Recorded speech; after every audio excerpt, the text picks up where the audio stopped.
Primeiro lugar, educação. Bom dia, boa tarde, boa noite, dependendo de quando você estiver vendo esse vídeo. Em segundo lugar, bem-vindo ao canal Preso na Língua para mais um Olha pra Poesia.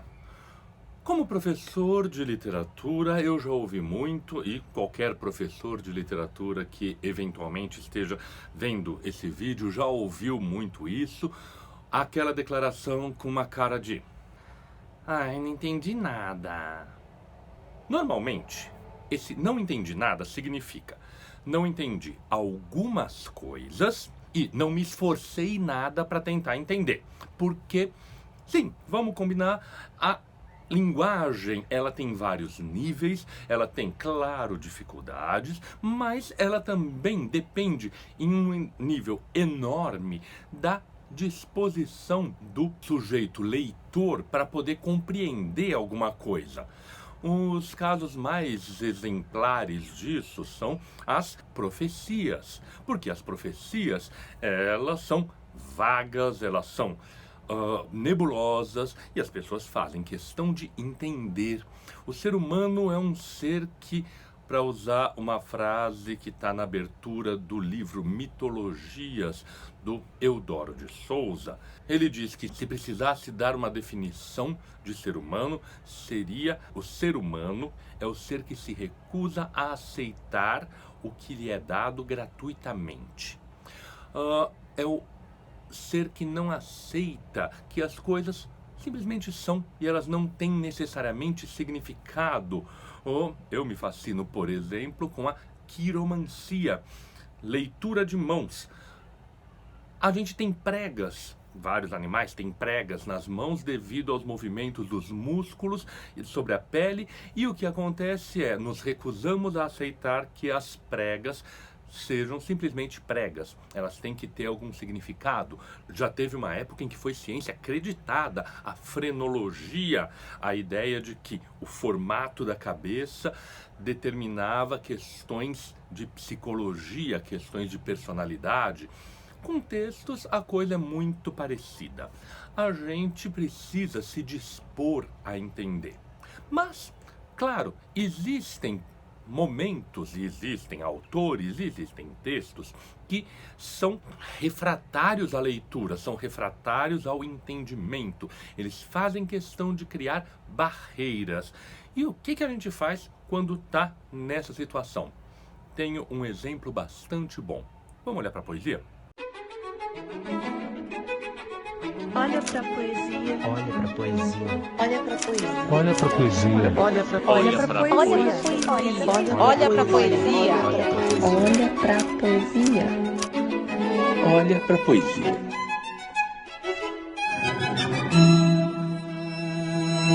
Sim, um texto refratário à leitura. Na verdade, existe uma sequência de 4 textos bem refratários à leitura, que são os Sonetos a Afrodite Anadiómena, do Jorge de Sena. Começa por aí. Anadiómena. Que diabo é isso? A Afrodite saída das águas. Segundo uma das versões da mitologia, a versão narrada pelo Hesíodo, quando Cronos castrou o pai Uranus, o sêmen se esparziu e caiu sobre as águas. Do contato do sêmen de Urano com as águas, borbulhou e nasceu uma deusa perfeita, a deusa Afrodite. Por conta disso, inclusive, Platão vai fazer, através da voz de Aristófanes, no diálogo O Banquete, uma diferenciação entre a Afrodite popular, a Afrodite urânia, mas a ideia é essa, que a deusa nascida das águas, que foi magnificamente bem representada no quadro super famoso do Sandro Botticelli, que era um neoplatônico também, que gostava das leituras antigas, entusiasmado pelos seus amigos Angelo Poliziano e Marsilio Ficino. Esse quadro representa muito bem o que o Jorge de Sena está querendo trazer nesses textos. Não casualmente sonetos, 4 sonetos, dos quais a gente vai ler um aqui, o soneto intitulado Urânia. purilha mancivalva emergitando, imaculado e rósea, alviridente, na azúria juvenil continuamente transcurva de haste o fido corpo tanto. Tenras nadáguas que ocurvivam quanto palide escuro, retradito e olente é mínimo desfinta, repente, rasga excedente ao duro latipranto. A dônica se esvolve na ambolia de terço antenavante palpinado, fímbreo, flível, viridor na gia, entúlida mancia vai vinando. Trancorre os niflos, suspreentreme o dia noturno, ao lia e luz ardente ao cado. Sim, é um experimento absolutamente fantástico. Não é à toa que a primeira edição deste soneto saiu na revista Invenção, na época em que o Jorge de Sena morava no Brasil, morava em Assis, era professor de Assis, e teve contato com os irmãos Campos, grandes nomes da vanguarda brasileira. É um texto que é de vanguarda, é um texto que se aproxima de muitas experiências que o modernismo fez. Jorge de Sena, um conhecedor do modernismo, está levando aos limites a possibilidade de expressão. Agora, vejamos. O que a gente faz numa situação dessas em que não tem condições de entender quase nada, porque as palavras são inventadas pelo próprio Jorge de Sena? Há uma clara intenção de nebular, de ocultar a possibilidade de conhecimento, de compreensão, de racionalização. Nesses casos, a gente tem várias entradas também possíveis. Se por um lado não tem compreensão clara do conteúdo, começamos por outra coisa. Há uma compreensão da forma. O próprio Jorge de Sena já adiantou que são os sonetos da Afrodite Anadyomena. Esses sonetos já nos colocam dentro de um universo de musicalidade, de um universo de metrificação, de um universo de uma melodia, que é a melodia do verso decassílabo. Independente do conteúdo, a gente reconhece, lendo em voz alta, e aqui é relevante lembrar que é um poema para ser lido em voz alta, não um poema para ser lido só no papel. Ao ler em voz alta, a gente reconhece a musicalidade de algo como palide escuro, retradito e olente. As elisões, as combinações de vogais, as separações por consoantes, todas estão ali. Então, a gente tem alguma coisa já no que se agarrar. Se a gente está afundando nesse mar de palavras, nesse mar de onde emerge a Afrodite, os escombros de linguagem que nós temos à disposição começam com isso, com uma métrica, com uma melodia que vai se somando depois a uma sequência de rimas. Danto, dente, mente, tanto, quanto, olente, pente, pranto, ambolia, palpinado, gia, vai vinado, dia, cado. Há uma inteligência do Jorge de Sena ao trazer determinados sons, alguns que escorrem, ando, outros que cortam, ado, termina com ado, e esse outro som, gia.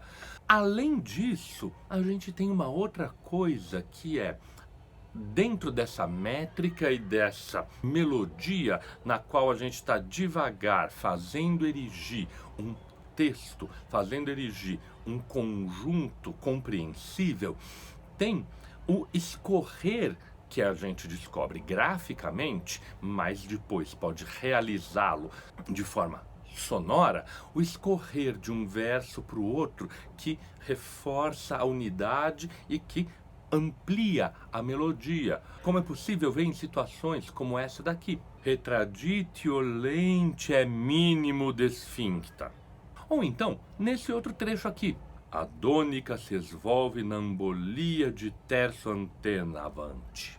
Essas construções dão uma sustentação sonora para o texto. E tem esse exemplo maravilhoso que a gente, na disposição gráfica, tem separação de estrofes, mas a construção dessa sonoridade faz com que a gente reconstrua a estrofe dentro de um suposto enunciado.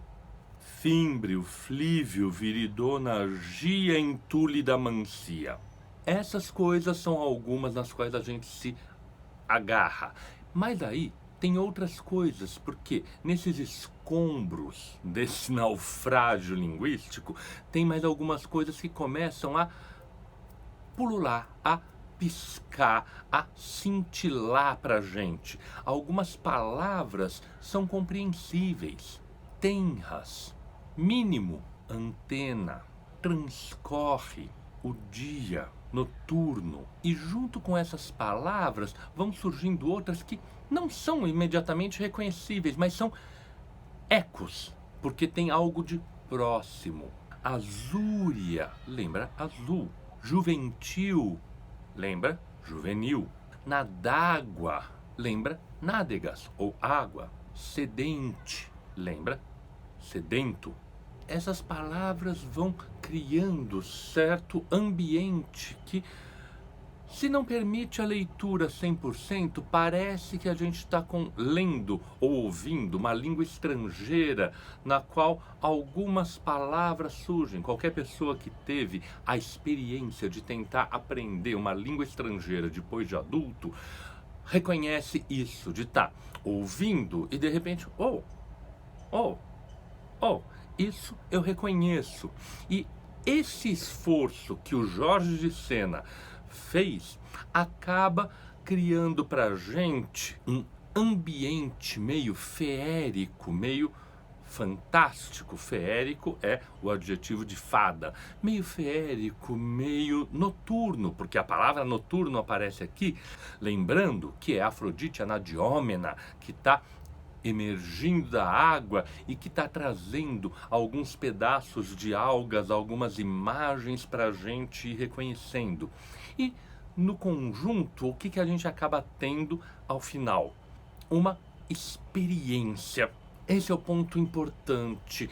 O poema, o bom poema, independente de a gente compreender completamente, ele nos proporciona uma experiência.